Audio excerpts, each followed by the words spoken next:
Live. It says we're live. Hello, everybody. How's everybody doing? You can let me know how the audio is. Clay, knock, knock. Who's there? This guy. This guy who? Orange, you glad I didn't say banana. Let me know if the audio sounds fine for both of us. Clay sounds terrible to me as always, but that's my problem. When I was a kid, I was a comedy prodigy, and I wrote a joke that was knock, knock, Who's there? orange. Orange who? Why don't you peel one? Right?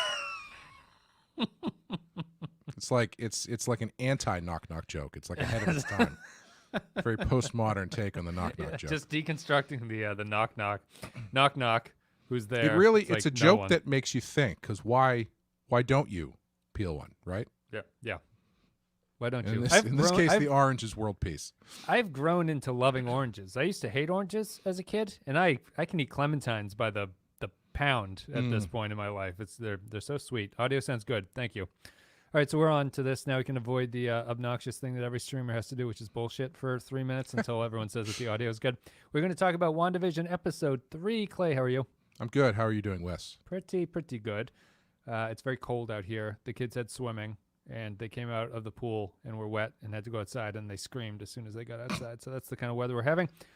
Let's talk about Episode 3 of WandaVision. We're in the 70s. We're in the Brady Bunch, which apparently came out in 69, but everyone thinks about it as the quintessential 70s sitcom. And the set has changed. Hello, Cardinal. Hello, Point Extra J. The set has changed to the Brady Bunch, basically. The staircase is undeniably Brady Bunch. Yep. There's color. J. Keys, how are you? There's color that we saw at the end of the last episode. It's now continuing on. And Wanda's having my baby. And that's what the plot is about. It's about having a baby in WandaVision's universe. You can either answer what you thought about the episode or just feed off of my thoughts of this is probably going to be a Mandalorian-esque series, which is tough to cover episodically, I think. We won't go super long today, but I don't know how much conversation there is about each of these episodes, even though I thought this was the best one so far out of the three. Interesting. That's not to say I thought it was bad, but I'm interested to see what your thoughts are on it. Yeah, I think it's going to depend on when they finally move out of TV land and when that story really kind of kicks into high gear. I think it'll probably give us more to talk about. But to lead into talking about the episode itself, I thought this one was a little less successful than the first two because I didn't really think it brought much to the table stylistically that the first two hadn't already kind of covered. And I'm finding that for me anyway, the high point of this show is the interaction with the other members of the town and all that kind of stuff. And this was pretty much a bottle episode. They were pretty much locked into that living room. Which, I mean, you could argue that is in line with something like the Brady Bunch where they only have like 2 sets that they deal with. Well, it made me, someone said the second episode is supposed to be largely influenced by Mary Tyler Moore. And I don't know if Mary Tyler Moore was kind of ahead of its time in its filming techniques where it looked more single camera like that, because this, they go firmly back to, this is what a sitcom looks like. It's just the one set with maybe an outdoor set that they go to. But yeah, I prefer that. I like the sitcom set. And I guess I would push back by just saying that I thought this one felt distinctly Brady Bunchy in a way that the other ones felt much more like 50s sitcoms. It's a subtle difference, but I thought even down to the kind of jokes that they tell, it's a different era of jokes as opposed to the farcical situation of the boss coming over and you being like, whoa, what am I supposed to do? The 70s sitcoms and the Brady Bunch in particular were more defined by, it's kind of punny wordplay is where a lot of the jokes come from, and a lot of a little bit more writerly in that the dialogue has jokes in it. And I thought that this one copied that pretty well. And I like that tone. I'm more used to that tone from watching reruns than the 50s shows like Bewitched and stuff. Yeah, I think maybe a little bit of the difference too is that the 50s sitcom thing was kind of something. I mean, Dick Van Dyke had a very kind of specific feel to it, but it's not really that dissimilar to, say, I Love Lucy or something. A lot of those sitcoms had a very similar feel as far as the way they're presented. So that all kind of comes through in that first episode. Whereas this one is very much feels like they're specifically going at like the Brady Bunch. So it feels like the target zone is a lot more narrow. Yeah. And I think what was lacking for me in this one is the first two, I really liked them from just a purely sitcom standpoint. Like I thought the stories they told sitcom wise were really fun. This one, I don't know. It wasn't really jiving with me as much on that level. However, I did like that it is this sort of it's starting to be clear more that this is Wanda creating the life she wishes she had with Vision. Yeah. By the way, or that life in general, I think. Yeah. Like it's a it seems obvious that it is a world that she's created to hide from the pain of life, where things are idealized, and that the reason it's a sitcom is that the sitcom is kind of an idealized version of Americana at this point in time. So the projection that she's making as a sort of like way to avoid her guilt, or the way to avoid the pain, is to create this world where it's just the 50s Americana into 70s perfect lifestyle, and Vision is obviously still alive, and things like her brother. It's also, I think that it succeeded basically because I think it hit a good mix, which I thought was lacking in the first two, between revealing what's going on and actually balancing the sitcom nature of it. Like they do kind of backload it all into the last 3 minutes about figuring out what's going on, but it's still, every time it switches from a sitcom tone to them realizing that something is weird in the universe, I think it's really effective. And the same with another clue that Wanda's behind it is that when Vision starts to realize that something's funny, she just resets it back to him the moment before he realizes that things are going wrong. Yeah, I've seen people online pointing to Catherine Hahn's character as the villain, if you will, of the story. I'm not convinced that Wanda isn't the villain of the story, because it seems like I was just on Eric Zantoine's Simpsons podcast, and we covered the second Treehouse of Horror episode that has the Twilight Zone send up, where Bart can change things with his mind, so everybody has to constantly be thinking happy thoughts and stuff. And I was kind of getting a bit of that vibe from this, where it's like Wanda's the one controlling everything, so the prison is her, and everybody else is trying to navigate their way through it. Who those people are in real life, I don't know. Yeah.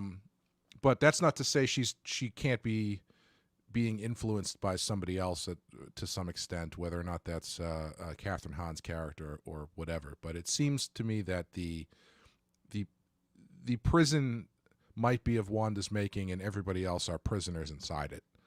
Oh, yeah. I was thinking the other way, that she's in there for her own safety or something. And this is the way that it's being, because they're sending people in to talk to her about it.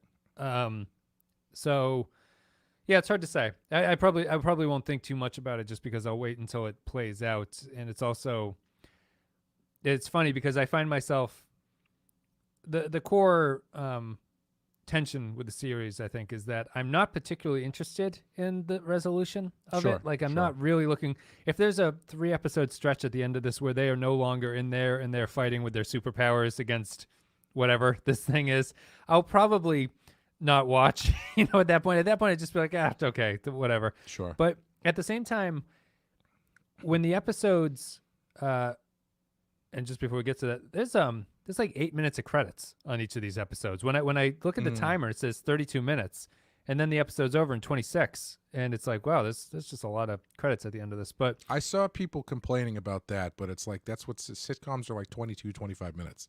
It's that's what I would actually prefer, and mostly because the gimmick of the sitcom period kind of dies out 20 minutes into it for me. I'm like, okay, I get it. Like now I need something else to bolster my interest.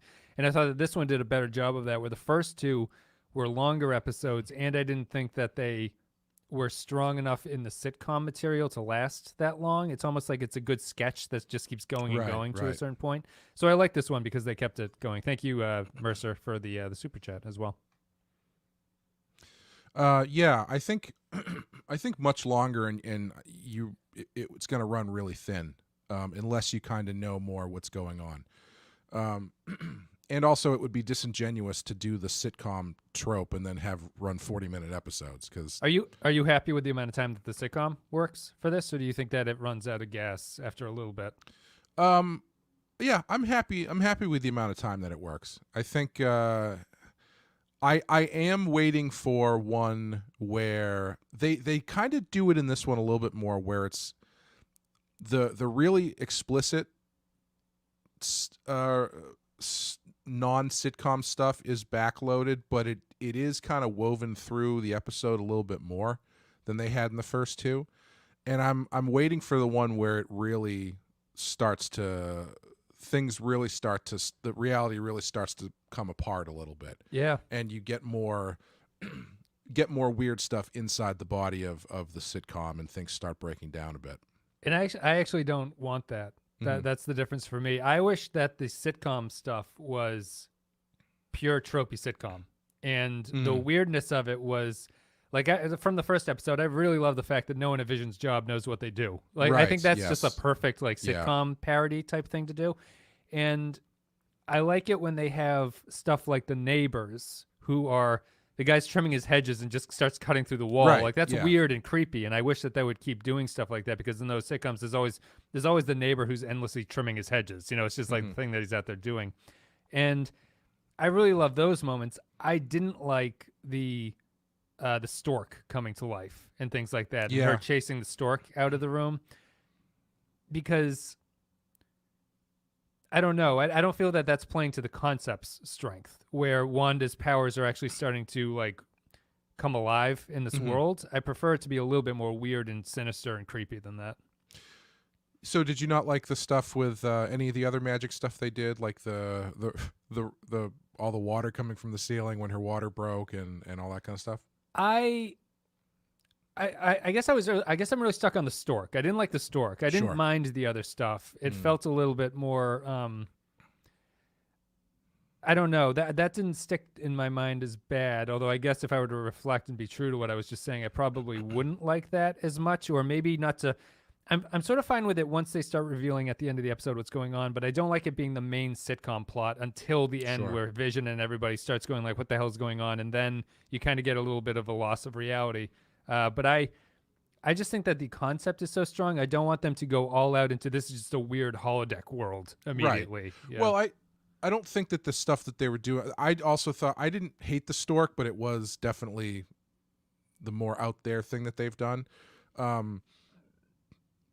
But I didn't find the use of her magic to be that incongruous with like what she did in the first episode, where she's floating everything around and trying to cook dinner and all that kind of stuff. It's weird because it's one of the disconnects can be that though they are following sitcom tropes through the decades, they're kind of following sitcom tropes if you were following if it was a version of Bewitched that existed for 50 years. Yeah. And how it changes every 10 years, but the core of the story is still one of them's a witch and one of them is a super sentient robot. Yeah. Yeah. So it makes sense to me that some of that magic stuff would come in. But yeah, I agree with you. I like it when it's more I like the weirdness of the town better. That's why I think it works best when the supporting characters show up, because they are usually on either the ones that they're trying to hide stuff from, or the ones who are facilitating the weirdness of the town, which I liked. Yeah. I do think that the writing, the dialogue writing for a lot of these side characters is a lot more specific than it seems on the surface. Yep. There's certain ways that they phrase things that I think are very specific as to the situation and all that kind of stuff, which I think is a nice way to handle it, because when you say something with a laugh track behind it that seems kind of not really that interesting of a turn of phrase or something, it kind of the subtlety of what they're actually saying gets a little bit buried, which is nice because then if you watch it again, this is not like, revelatory or anything, but there's just certain turns of phrase where on the first thing it's like, oh yeah, sitcom dialogue, but then on the second one through you're like, oh no, he means when he says something you can't escape from, he's talking about something other than just like the metaphor of childbirth or whatever. Yeah. Speaking of the childbirth, what'd you think of the kid plot line here, the baby plot line? I thought it was fine. I think I liked it more at the end when she related it more to her real life. And I liked it being the thing that she's focusing on and she's really happy about. That is, it's kind of what drove me toward this idea that it's like a prison of her making kind of thing, because she seems to be very happy about the idea that she's starting a family with Vision, whereas Vision is just trying to figure out what the hell's going on. And that the little glitch moment they do was really nice. It was a lot subtler than the last couple they've done, but it was really nice. And the moment where she resets things, you mean? Yes, yeah. And then at the end, when she's having the conversation with Geraldine, who brings up Ultron killing her brother, and then she kind of like the facade comes down for a minute, and she kind of doesn't want this person bringing the negativity into the world kind of thing. I like that stuff. So on a canon thing, I have not seen Age of Ultron, so I did not know. Oh, really? Oh, okay. Yeah. So I know Quicksilver, but I don't know his name was Pietro, and Pietro Maximoff. Pietro Maximoff, and brother to Scarlet Witch, son of Magneto. And so also the kids are canon as well, right? Bobby and Tommy, whatever their names are. If that is true, it's beyond. That's past my time of following it. I think they are, judged on what I was reading. So I think that those two actually exist. A little bit more canon, not necessary, but knowing the entire MCU at this point, or the canon of the comic books, is a little bit helpful with this episode. I think mostly Alan Sepinwall's review pointed it out to me. Vision never has shown the power of running fast, but once they bring up Quicksilver's name, he has that ability to run fast. So it seems to be Wanda being reminded of her brother is what gives Vision this ability to run quickly. Well, I don't think that's true, actually, because he runs to get the doctor before that comes up. Does he? I think. I don't know. I thought it was a good point from the Sepinwall thing of just like it's a power he's never had, and revealing that, maybe if not the timing works out, revealing that Quicksilver is something on her mind shows this ability to be happening. Yeah, it's similar to people were calling out in the first episode, her first line of dialogue is "my husband and his indestructible head," when the way that he's killed is Thanos crushing his head to get the Infinity Stone out of his forehead. Point SG says Vision had super speed in the office. I thought of that as just more of like Data's super speed, where it's just an android that can move quickly. This seemed to be different to me. I don't know. And I don't think Vision ever did anything like that in the movies that I can remember. No, but he of course mostly I haven't flies. seen Ultron. Yeah, flies and kind of shoots mind beams. I think knowledge of canon helps, but I don't think they're doing anything in this episode that makes it hard to follow. Because I mean, I think if you're watching this, even if you haven't seen Age of Ultron, you're aware that it happened. Yeah. And so her summing up things in that movie saying, I was a twin, and then Geraldine being like, yes, he was killed. He was killed by Ultron. Yeah. Kind of gets you where you need to go. And the twin thing, the two kids being canon, they're not canon from the movies. So if they're canon from the comic, I think that's only just going to be something. I don't think it matters. Yeah, it doesn't matter for this story. Yeah, it doesn't matter at this point. I liked the kid stuff. It's kind of a tough thing because when you have those, not that those baby plots didn't exist in sitcoms, and maybe my favorite thing was her disguising the pregnancy by holding fruit bowls and stuff like that. Like that's a very funny meta take on it that I think is smart, and the show should do more with that stuff. But the kid plot line itself is definitely a sitcom trope, but it's so tropey that it's almost tired in and of a parody of itself. You can't hit this point where it's like, I guess. And also, just as someone who's currently at the end of a pregnancy in my showing, the jokes they choose to make are the obvious pregnancy jokes, and I feel like there's a whole breadth of material that's not done in sitcoms about pregnancy that could be done in reality, and they don't really do that here. So it feels to me like a parody of a trope, and at that point, I'm kind of tired of it. You know? Yeah, I kind of felt like they didn't push the parody of the trope as far as they could have. Like, I was kind of hoping, I mean, the child is quite large, but I was kind of hoping the baby, as it comes out, would have been clearly not a newborn, like a 6-month-old or something. Like, because it's always, you know, someone has a baby on a show and it's the size of a 5-month-old child. You know, it's not a small infant. Yeah, it comes out looking like a 2-week-old baby too. It's never horrible. It's just a happy baby when it comes out. Yeah, which they kind of did, because she has the baby and then immediately it's all swaddled up and being, you know, there's no blood loss or anything like that. It's just it's a very clean event. Yeah, the baby just pops out, which I like, but I think they could have pushed that stuff a little bit further. I don't think they pushed the pregnancy stuff as far as they could have, as far as making fun of that trope. I did like the sort of it reminded me of Professor X and Logan when she's starting to go through the pain of labor. The world just starts going crazy. Yeah. You know, like I thought that was a really smart thing to do. I would have maybe thought that was the time to push the weirdness instead of just the paintings on the walls are spinning as the kind of outcome of this. And Jason says in Vision and Scarlet Witch 82, they had twin boys named William and Thomas. Oh, all right. There you go. Best pregnancy episode is Unexpected from Enterprise. That's true. If they had done something more along those lines. When you say they had twins, is it a manifest? I mean, that's part of House of M, I believe, as well. Are they twins that she manifested? Because I assume, you know, biologically that's impossible. Billy becomes a character named Wiccan. Oh, really? Oh, okay. I know of that character. I don't know much about him, but are you asking if they actually exist or if they're just a figment of her imagination? Yeah, I guess what I'm asking is, do they imply that they biologically created new life, or is this a question of like, whether it's her power sort of manifesting itself? We'll have to see if anyone knows. I've never heard of Wiccan, so I don't know. Because I think I don't want to ruin this show for anybody, because I may be inappropriately handling the canon here, but I think Clay's Canon Corner. We can have that at the end, post spoilers. I think that her children are a serious linchpin of the House of M story, which people seem to be pointing to as this being a takeoff on.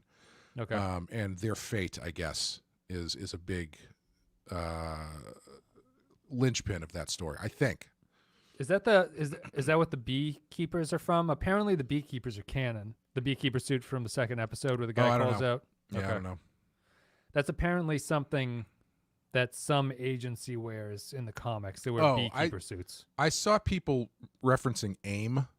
Okay. As that to be the suit that AIM wear, but he's clearly got a sword symbol on his back. Mm-hmm. And I don't think they wear beekeeper suits literally. I think they wear things that look like that. So maybe it's going through the Wanda filter, it comes out as a beekeeper. I don't know, but we'll see. He just looked it up. They are constructs of her powers, but they are real nonetheless. No, yeah, I wasn't doubting that they weren't real. I was just wondering how much sex happened. Whether or not Vision can impregnate somebody. Yeah, I thought the babies were good. The speed thing I thought was a nice way to cut through a lot of stuff and to portray the world as weird and have Vision being like, this is happening all very quickly. I like the using their superpowers as a way to get into like Vision can read the books quick and she can make the assemble the crib with her powers and stuff like that. I like all that. It's a nice, once they start revealing what is actually happening here, I think the kids will have more significance emotionally to anything. Right now they're just kind of kids in a sitcom, and that's not really as interesting as what it would actually mean. It made me think of Arrival, the sci-fi movie with Amy Adams, where she had the kids knowing that the kid was going to, spoilers, she had the kid knowing that the kid was going to die, but did it anyway because she knew the future. And Wanda's Hex ability here is creating a life as a way to avoid tragedy, right? Yeah. So it's Yeah. it's kind of the same idea. Yeah. Yeah, and I do like that they got a little bit of Dark City in there as well, where the doctor is like, I'm going to Aruba, and then when all of a sudden that when he goes to Aruba, his car doesn't start, so he can never Yeah. leave, that kind of thing. Yeah. But yeah, I like the. I think the question, assuming we're accurate about what's going on here, I think the question is, for a lot of people, is this show as a superhero, a low explosives superhero exploration of how one deals with grief going to be satisfying for the people who are coming to it? Like, are you coming to it because you're interested in the characters, or you're coming to it because you want there to be the whiz bang of the MCU? And if you don't get that, is that the thing that's going to turn people off? I'm not saying it should, because I think what they're doing is a lot of fun and different. But My concern, I guess, is how much of this, what seemed originally to be disconnected from the MCU, and I said in our first episode, I almost wish this was like an original IP, because Sure. knowing that Wanda and Vision are existing characters clues me into the fact that they are not in the real world at this point. I think the problem is whether or not, if you're going to put a lot of that emotional impact into Wanda and Vision, the series itself has to do a ton of work to get them there, I think. Even though they've been in the movies and they've had their relationship in the movies, I think if you were new to this, I guess the argument to this point would be, do you think they're doing a good enough job of pairing them as a loving couple that when it's revealed that Vision is no longer alive and this is all made up, will that mean anything to you at the end of it? I think it's I don't know, honestly, because I don't know if the sitcom setup really allows for that sort of character connection to really take hold. Because as I said last time, they don't really get a lot of screen time before this as a couple. Like I actually watched Age of Ultron and Civil War in the last few days, and he first shows up in Ultron, and they kind of have a little bit of contact with each other, but not a ton. In Civil War, it's implied that they are friendly with each other, but definitely not love interests. And then by Infinity War, they've run off to Europe together and are like living together. So moves quick. Everything moves quick with these guys. And so, like, do you have in this show enough romantic relationship stuff that you really buy their connection? I don't know. I think it remains to be seen. Because I think as far when you're talking about canon, that does or doesn't matter. I think, well, I guess I was going to say I think, but maybe I'll ask you, do you think that it matters whether or not you know that Vision is dead? As we're watching it now? Yeah, coming into it, like, let's say you're one of the 5 people on the planet who didn't see Endgame or even Infinity War. Yeah. Does it matter? Does it change the way the show works if you don't know that Vision's dead? I would prefer it if I didn't know that he was dead. I think it's going to be more of a, when it gets to the reveal that he's dead and this is all a prison of her own imagination, that's more impactful than me waiting for that reveal to come to her and to realize it. Well, obviously, we're assuming that that's what this is going to be at the end, but it seems it's moving in that direction. Yeah. So I think that's where the original IP would be stronger. Like if this was all, if you didn't know these characters, and they're also not giving anything away from Vision, because Vision is not like the other constructs here where he seems normal most of the time. There's nothing obviously wrong with Vision. And I guess you could argue that that's because she knows him the best and she would make the best construct of him. But I would prefer to not know that he was deceased at this point, because I think that would be more impactful. Maybe a little bit more cliche, but... Yeah, I think what's going to matter, though, is I think, and this is a mystery box lesson for people that want to do stories like this, I think the reveal is going to need to have more than just the reveal baked into it, because I think the reveal of what's going on is going to matter less than, let's say, Vision's reaction when he finds out what's going on. You know what I mean? Yeah. So, like, if you don't know that Vision's dead, then you're driving towards this reveal that Vision is dead, which when you get there, it's like, yeah, okay. I guess he's dead. It works, whatever. If you do know Vision's dead, driving towards finding out that Vision is dead is not enough.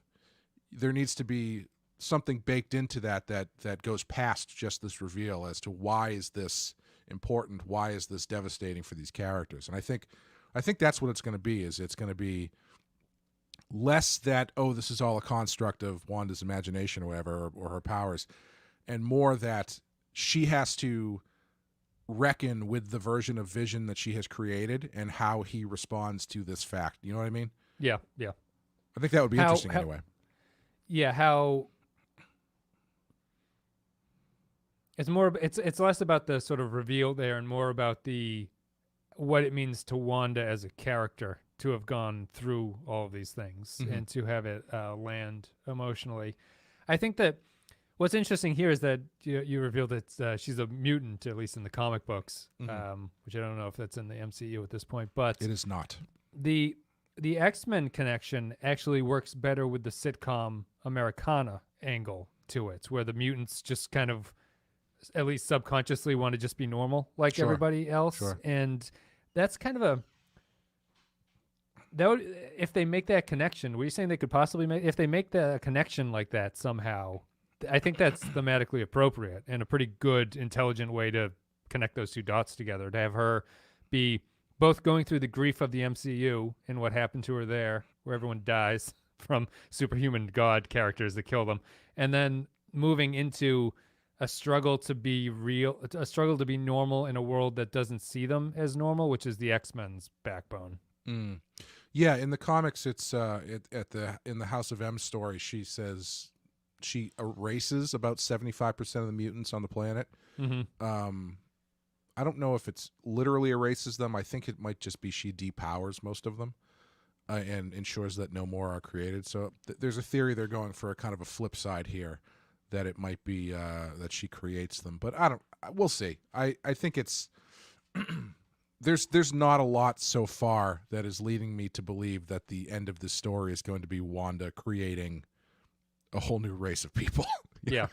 That's the stakes seem high there. I think it's more little. I saw someone else. Excuse me. I saw someone else speculating that it could be a way, because there's so much talk of the other versions of the Marvel Comics characters who have been in movies making appearances in the next movies. So, like, I guess there's been talk of Jamie Foxx playing Electro again, and even some talk, I think, of maybe one of the other Spider-Men showing up in some form. There's sort of universe crossing stuff. Yep. There was some speculation that this might end up with Wanda breaking open the barriers to the multiverse, which then would lead into the Doctor Strange movie, which is very specifically a multiverse movie, and would be an excuse to fold all of these other realities into each other, which include, here's the reality where the Fantastic Four has been around since the 60s, or here's the reality where the X-Men exist. Yeah. Someone, I think it was, I was listening to Kevin Smith's podcast, and it was either Mark Bernardin or the other guy they had on there, speculated that the news that Chris Evans is coming back to the MCU could be what's the word I'm looking for? A smokescreen for the fact that he's not coming back as Captain America, but he's going to make an appearance as the Human Torch from the other multiverse where the Fantastic Four have existed. Which I think that would be fucking amazing if they did that. That would be pretty funny. That'd be pretty. That would be pretty good. Talk about connecting the dots in a useless way. I guess that's it. Did you have anything else you want to say about Wanda episode 3? You didn't think it was the best, the better episode, obviously. I'm sorry. Say that again. You didn't think it was, I thought it was the strongest of the 3. I think you were not that same way. Yeah, I don't think it was. I don't think it was a weak episode. I just think it was the stuff that I liked about the first two was not as present in this one. Yeah. And I liked the more blatant sitcom-y stuff, and I really liked the supporting cast. Although I do have to say that quick cut to the guy's house where Emma Caulfield comes in and says, "Do these earrings make me look fat?" And that was a great. That was that's. Oh, thank God. That was really good. Also, I didn't find, people have been pulling out the references to the commercials they've been doing. I didn't really see one that was super clear. Obviously, it's Hydra soap, which doesn't get more clear than that. But I didn't know what it was meant to imply other than just, oh, it's Hydra. You know what I mean? Yeah. Maybe there is something there. I don't know. Right. It's the woman. I forget this one. It's a woman in like sort of split screens. Isn't it doing different things? It's having a rough day, and she just needs a soak with Hydra soap. Yeah. Although I think just to wash it all away. I think the tagline was something like "Create your own reality" or some shit like that. So maybe Wanda. This is all a hologram. No, it's probably. I mean, it reminded me a little bit of like the Recall commercials and Total Recall. Yeah. So maybe it's a hint that Hydra, what's left of Hydra, is behind this in some fashion. I don't know. Take a vacation when you don't want to go anywhere. Yeah, there you go. Recall. Feel 70 sitcom completely nailed. I would agree. Yeah, that's it. I should we probably call it a day here. What's the theme? Is it for the memories of a lifetime? Recall.